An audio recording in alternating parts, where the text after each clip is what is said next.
तो हेलो दोस्तों, स्वागत है आपका अपने YouTube चैनल में। मैं आशा करता हूं कि आप सभी स्वस्थ होंगे और अच्छे होंगे। दोस्तों, मैं आज आपके साथ एक ऐसी रियल हॉरर एक्सपीरियंस लेकर के आपके समक्ष उपस्थित हुआ हूं जिसे सुनने के बाद शायद आपके रोंगटे खड़े हो जाए। और ये कहानी है एक कर्ण पिशाचिनी की, जो कि अपने गुरु से, एक शिष्य जो थे डॉक्टर नारायण दत्त त्रिमाली करके, हमारे देश में एक बहुत बड़े तांत्रिक हो चुके हैं, उनके शिष्य ने उनसे कर्ण पिशाचिनी विद्या लेने के लिए उनके पास आए, जो कि वो वामाचार्य के पद्धति से करना चाहते थे।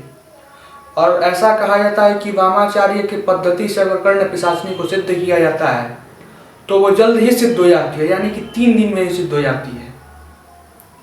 तो वो उनके पास आए वामाचार्य के पद्धति से कर्ण पिशाचिनी विद्या लेने के लिए। उन्होंने उनको वो विद्या दी।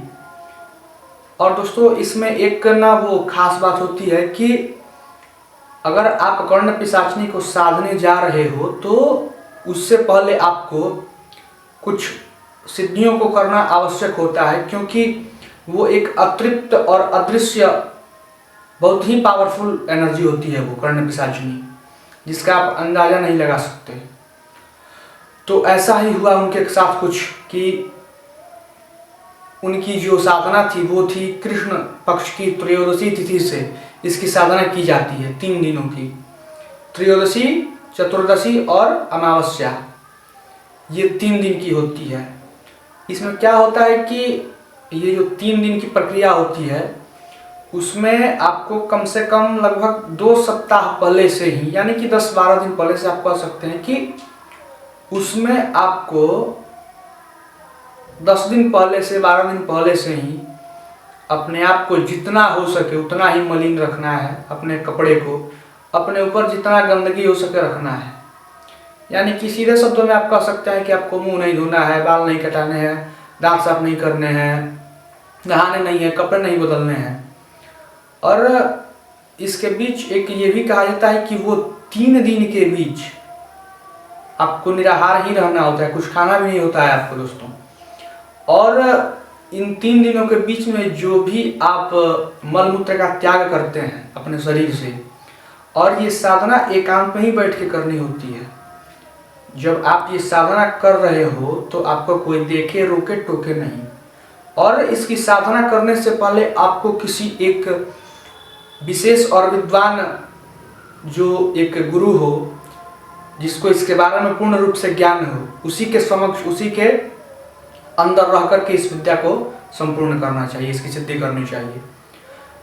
तो ऐसा कहा जाता है कि इन 3 दिनों में जब अपना मल मूत्र का त्याग हम करते हैं, उसी को एज अ लेप के तौर पे अपने बदन में लगाना होता है। और वो जो मूत्र होता है उसको अपने शरीर पर, जैसे हम गंगाजल का छिड़काव करते हैं ना, उसी प्रकार उस मूत्र को, अपने ही मूत्र को, यानी कि यूरिन को अपने शरीर पर छिड़कना होता है और उसको पीना होता है।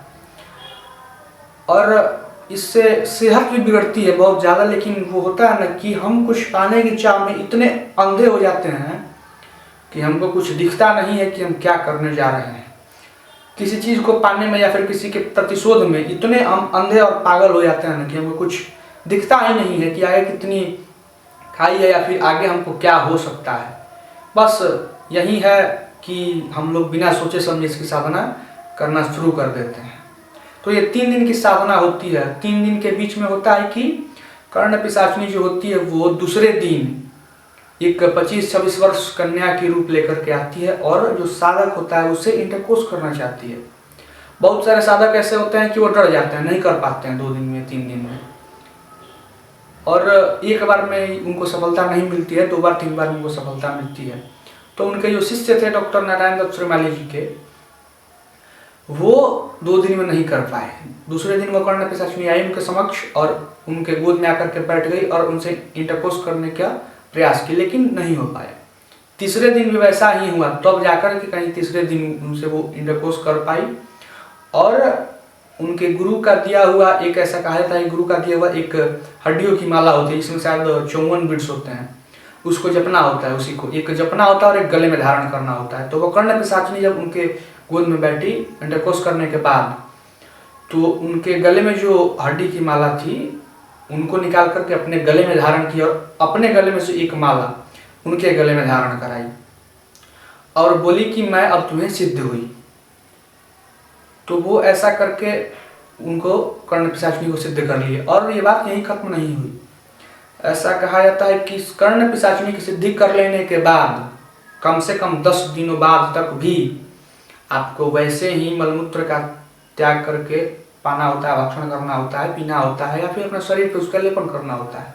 जितना गंदगी आप रह सके उतना ही आपको करना होता है, करना ही पड़ता है। और ऐसा होता है कभी कभी कि बहुत सारे साधक नहीं कर पाते, डर जाते हैं, और इसको सिद्ध करने के बाद उसको बहन के रूप में, पत्नी के रूप में, या फिर बेटी के रूप में, या फिर प्रेमिका के रूप में, लेकिन उसकी एक बहुत ही बाद में हानिकारक भी होती है कर्ण पिशाचिनी, क्योंकि उसको जो सिद्ध करता है, उसको जो पूजता है, उसको प्रभु की प्राप्ति नहीं होती, या फिर उसको मोक्ष की प्राप्ति नहीं होती। उसको मरने के बाद भी सदगति प्राप्त करने में दिक्कत होती है, कठिनाई होती है, और वो प्रेत योनि में जाता है। और ऐसा कहा जाता है कि मरने के पहले आपको उस कर्ण पिशाचिनी को अपने किसी एक शिष्य को चयन करके देना होता है, नहीं तो कर्ण पिशाचिनी जो है मरने भी नहीं देती है। इतना कष्ट होता है आपको मरने के उपरांत, मरने के समय में। तो ऐसी होती है एक भयानक कर्ण पिशाचिनी, जो कि अगर आप उसको साध लेते हैं तो वो आपको खूब पैसा धन देगी, ऐश्वर्य देगी। अब पैसा वो आपको ला करके नहीं देगी, उसके लिए एक सिंपल सा उदाहरण मैं आपको बताता हूँ कि मान के चलिए आपके पास उसकी सिद्धि हुई, आप भूत, भविष्य और वर्तमान ये तीनों के ज्ञाता हुए, आपके पास बड़े बड़े पॉलिटिशियंस, सेलिब्रिटी, बड़े बड़े स्टार, या फिर कोई भी साधारण लोग भी आपके पास पहुँचे, और जब वो आपसे कुछ पूछे, अपना कुछ दुख बताएं और आप उनका समाधान करें, तो वो यही ना समझेंगे कि अरे बाप रे, इसके पास तो भगवान की दी हुई शक्ति है, दिव्य आदमी है, दिव्य आत्मा है, दिव्य महापुरुष है ये। लेकिन वो आप जानते हैं कि मेरे अंदर क्या है।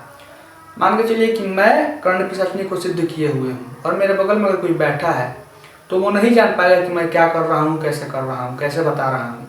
वो मेरे भी पैर पकड़ लेगा कि अरे आप तो ज्ञानी हैं, आप सब कुछ जानते हैं, कैसे जानते हैं। तो ये होती है कर्ण पिशाचिनी की साधना में।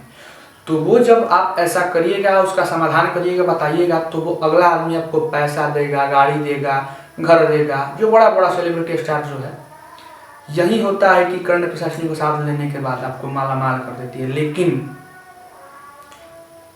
आपको बर्बाद भी कर देती है। वो माला माल होइएगा लेकिन कुछ समय के लिए, बाद में वो आपको बर्बाद कर देगी। और आज भी हमारे भारत में ऐसे साधु संत हैं जो गुप्त तरीके से इसकी साधना करते हैं, और उसकी साधना का क्या प्रयोजन है वो किसी को पता नहीं चलता है।